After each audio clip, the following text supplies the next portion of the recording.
So I've got this beach cruiser here, and I thought to myself, you might as well take these old tires out of storage. They're actually brand new, I just never used them.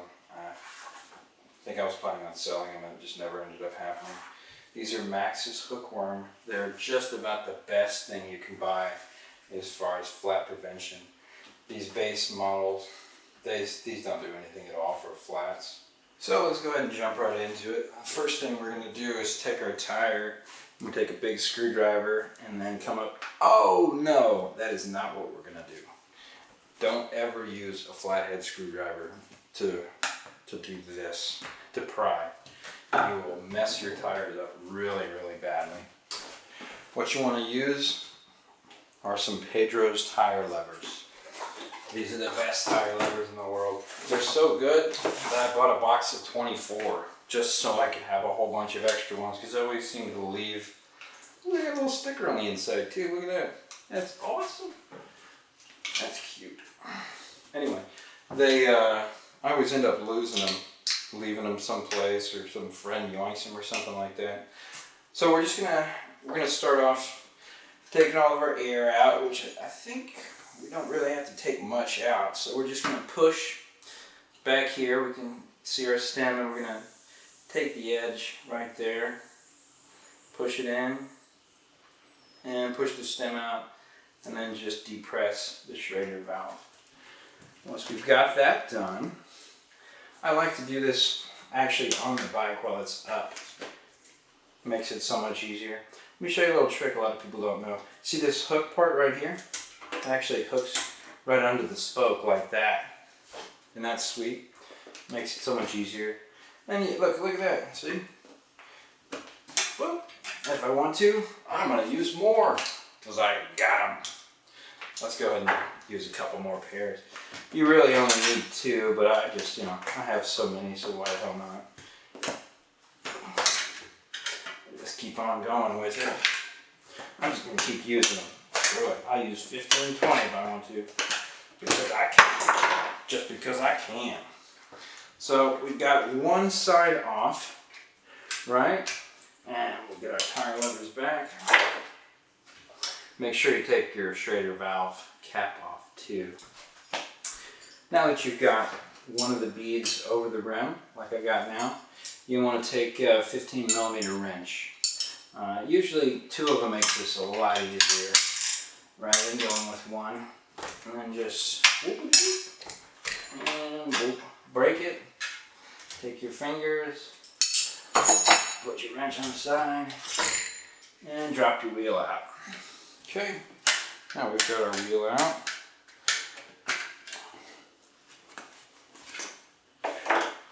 Now that we've got our wheel out, all we have to do is take our tire out. Simple. The tire levers, that's the real trick. That's what makes it really easy. You want to check your tube also. You want to make sure that your tube is, still holding air, obviously. But you also want to check that your tires are relatively the same size if you plan on using the same tube. And luckily mine are. They were already pretty wide. So this next step, I actually like to do it in a seated position, strangely enough. This way you can just put this over your knees like this. I also had to do this a lot when I was cabbing for other cabbers and stuff, and it just made it a lot easier. Also, check your rim strip before you do this as well. Make sure you don't have any spokes popping through. Usually if you see some silver or something popping through, that'll end up popping your tires real quick, and you'll always wonder what the heck is going on. You do a sweep. If they're used tires like this, just sweep your hand around. If you feel anything sharp, it's certainly going to poke through your tubes really, really quickly. And as you can see, I just take one bead and I push it over the rim like this. It's just so easy. Just like that. Now you've got it nice and open here. Next thing you want to do is take your tube and you start with the stem valve. Let's see. Where is that hole? There it is. Take your stem valve, stick it straight through, and then take your tube and stuff it all around one side of the tire. And this is something that I'm just kind of anal about, but it actually does make a little bit of a difference. Your Schrader valve, you want it to be straight, pointing directly at the rim.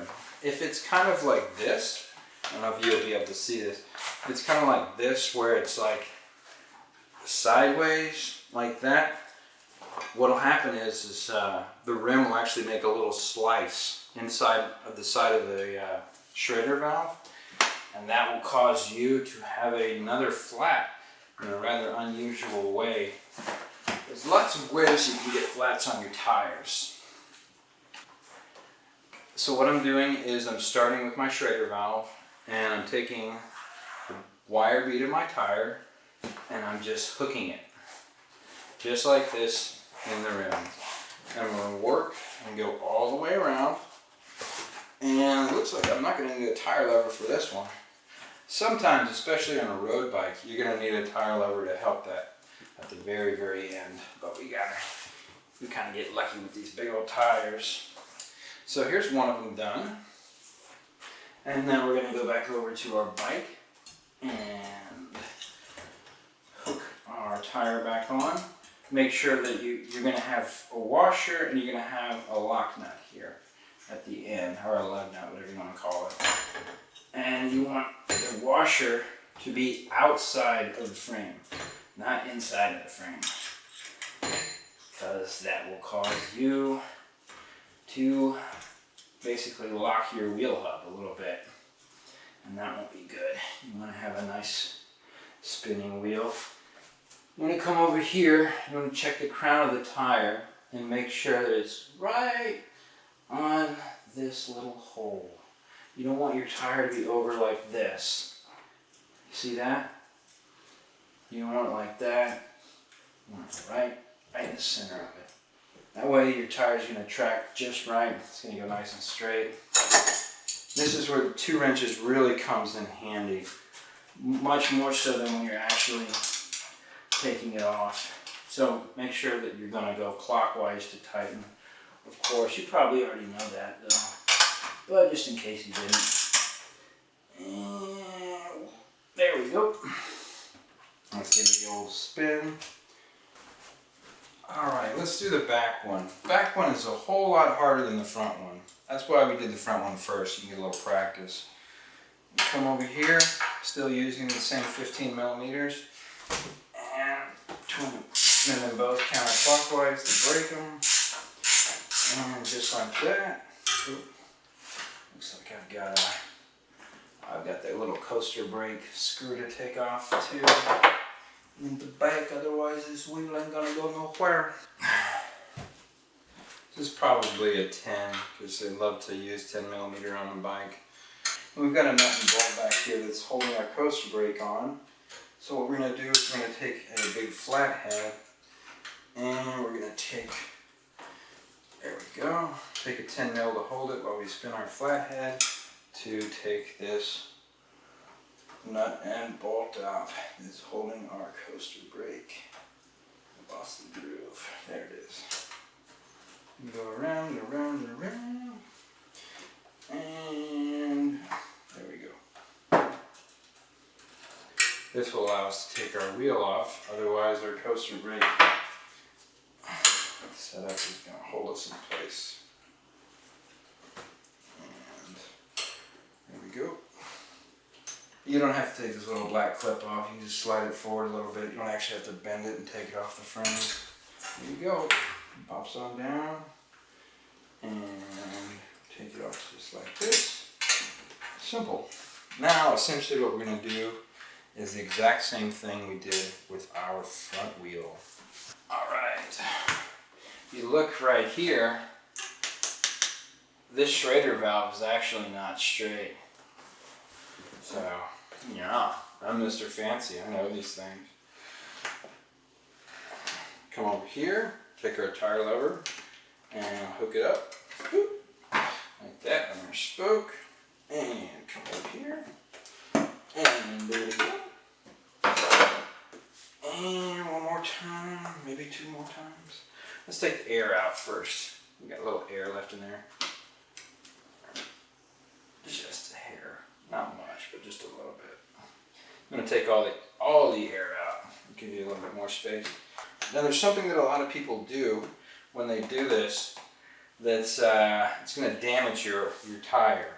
What they'll do is they'll hook it like this, and then they'll start to pull it around like that. And it shreds the rubber off of the wire bead. You don't want to do that, because that'll just make one more way for your tube to get flat. Come on. And I am tire leather man. I have so many tire levers. Now all the women want me.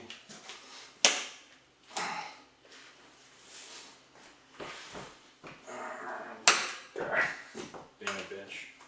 There we go. You can always feel it as soon as you get it unhooked and it's loose. You can always feel it. And then you just take your tire levers out. You only really need 2, but you know, I like to use like 4, sometimes even 6 on really, really tight wheels because you know, it just makes it a little easier. There we go. And we're going to do the same thing. Separate the wheel and the tire. And we're going to check our rim strip. Almost messed up. Almost a little messed up here. You can see the little spoke is actually poking through just a little bit. So we're going to reset our rim strip just a bit. It's going to be a little awkward because these spokes have been sitting there for so long. They've left an impression. You can kind of move it over a little bit most of the time without any trouble. And look, there's some more of that there. That's all messed up. You want to check right here to make sure your rim strip is nice and centered over your valve stem hole. Because if it's not, if it's over the side and it's exposing some of the rim, you can get yourself a little tube slice like that, which is always fun.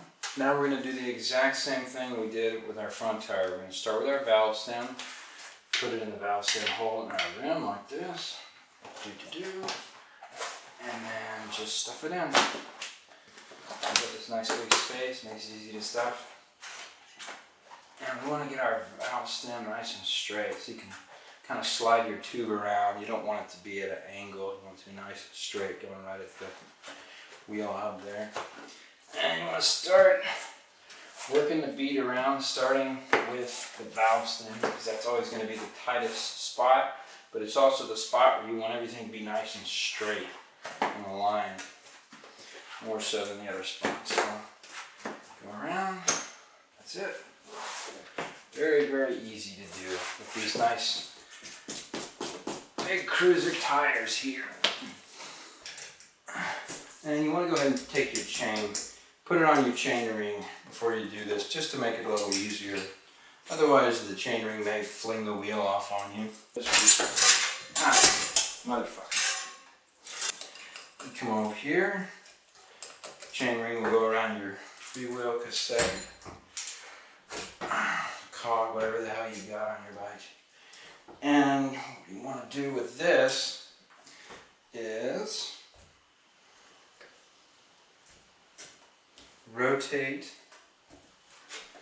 your wheel to where it's really nice and in the middle. And I always use my fingers like this to make sure that I'm pretty close to the center.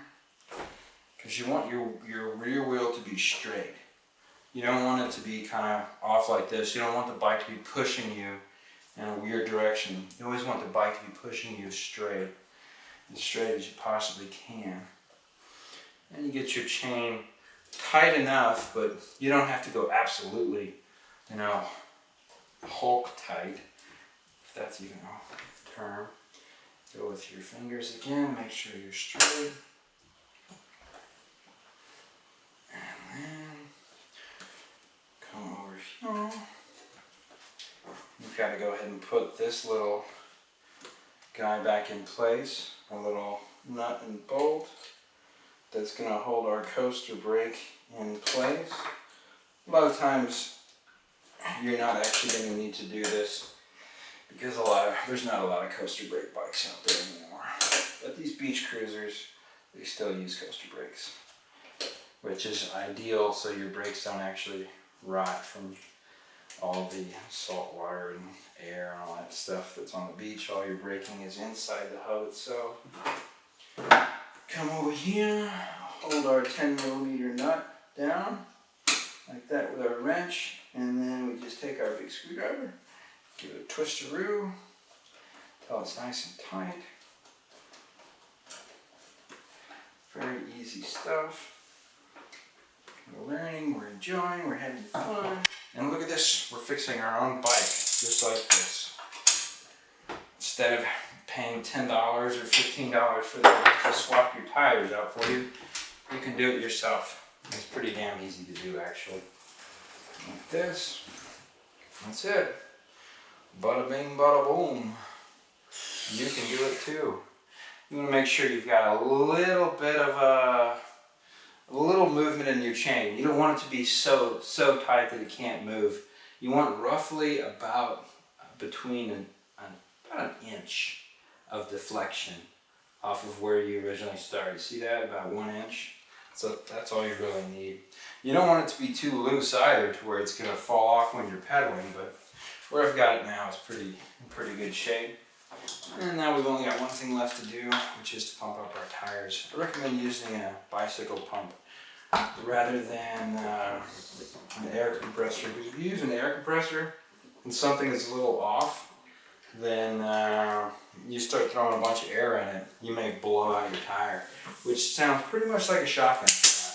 Not exactly the nicest sound, but it also destroys your tire and your tube, which, you know, that kind of sucks ass.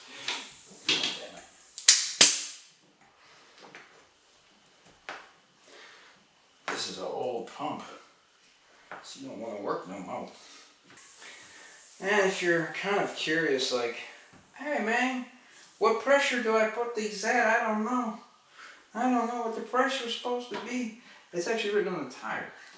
On the side of every tire, it's going to say, depending upon what country I guess you live in, it's say 450 kPa. I don't know what the hell that means. 4.5 bar. I don't know what the hell that means. And 65 psi max. I know what that means. So 65 pounds per square inch is the max on these. And I'm not going to go up that high. I'm probably going to I'll go up to about 30, and then I'll check it. And I'll just let it expand a little bit for me. Okay. Tap it around over there. You're going to go smacking. Naughty bike. My freaking air pump is almost dead. And we've got our tire nice and pumped up. Check our PSI gauge, and we're reading about 55. So about 10 pounds below the max is usually what I like to do these mountain bikes at. That way you get a little bit of a give whenever you hit the bumps, a little bit of a cushion. See, even I didn't get my Schrader valve completely straight. Sad. Back in the day, when I used to do this crap all the time, I never would have messed that up. But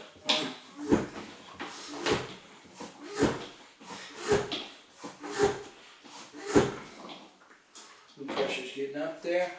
So what we want to do is we want to check our wheel, check our tire, make sure that we've got this on there set nice and good. You don't want to see some big bubble on one spot or the tube poking through on one side. That's when you know you've kind of messed up a little bit there.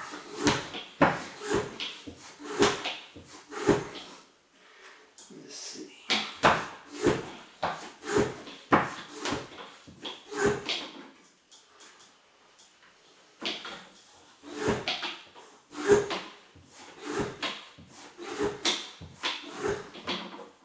Getting close. Okay, let's go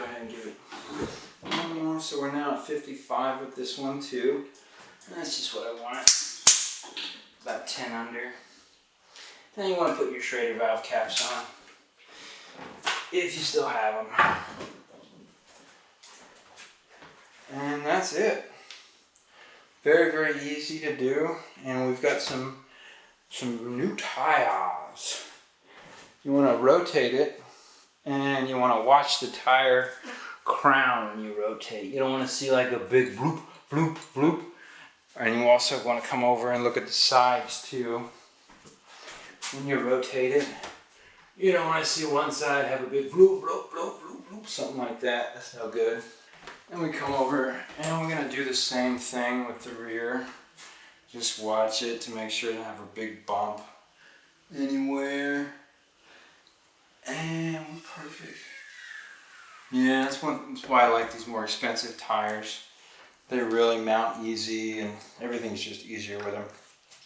And there we go. We've got some new tires. They're nice and mounted on. And these are not quite bulletproof, but they're definitely thorn and glass proof and all the other crap that you run on the road. If you feel like subscribing, that'd be cool. If not, I don't really give a shit. Alright, have a good day. Bye.